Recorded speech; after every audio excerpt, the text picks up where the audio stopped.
There was a time, though not so long ago as we'd like to pretend, kings ruled the world. Not metaphorical kings, mind you, actual bloated, velvet draped monarchs who claimed their blood was holy and that their word was law. They lounged on thrones carved by the starving and paid in coin minted from the bones of peasants. And we, the people, with pitchforks and pamphlets and the audacity of enlightenment, said that's enough.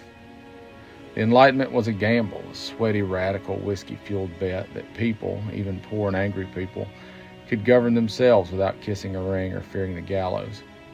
The Constitution of the United States, that maddeningly imperfect and beautiful document, was born of that bet. It didn't promise perfection, it didn't promise comfort, but what it did promise was freedom. But here's the fine print. Freedom is a miserable bastard to live with. Because real freedom means letting people speak when you don't like what they're saying. It means letting them march when their cause offends you. It means defending the rights of the unpopular, the rude, the dangerous, and the downright wrong. The moment we forget that when we allow rights to be conditional, transactional, or reserved for the likable, we've already begun the descent back to monarchy. So make no mistake, the tyrant does not come banging on your door in a gold crown and a red robe.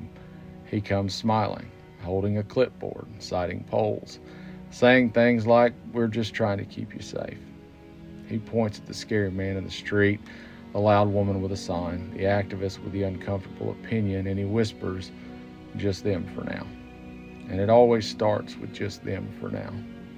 History is cluttered with the bones of free societies who learned too late that rights for some become rights for none.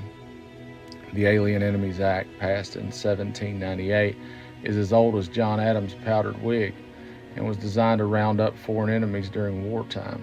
And yet it lingers like a hangover waiting to be used again. And maybe this time it's to deport but gang members, and that sounds reasonable. But maybe next time it's to disappear an activist who tweeted something unflattering about the president's policy on Gaza, and that's less reasonable. But the mechanisms remain and the gears are oiled. All that's needed is the will. And tyrants, history tells us, never lack the will. The erosion of liberty is never announced with fireworks. It happens in meetings. It happens in laws nobody reads. It happens when an administration ignores the courts. And instead of answering a ruling, they smear the judge, or impeach them, or replace them with sycophants in robes. And that, dear friend, is not democracy. It is autocracy in drag. The moment the executive branch decides the judiciary no longer matters is the moment we stop being a nation of laws and start being a nation of whims. But we shrug, because it doesn't affect us yet. Because the man being deported isn't someone we know. Because the activist being jailed said something we didn't like. Because the journalist had a tone. Because we're tired and scared, and God knows freedom takes energy. But let's make something plain. You cannot only enforce the parts of the Constitution that pertain to you. You cannot cherry-pick liberty like a salad bar. You cannot have freedom for some and call it justice. The next time a leader ignores a court or targets a political opponent or paints a protest as terrorism, we must remember that the road to dictatorship is always paved with excuses and good intentions.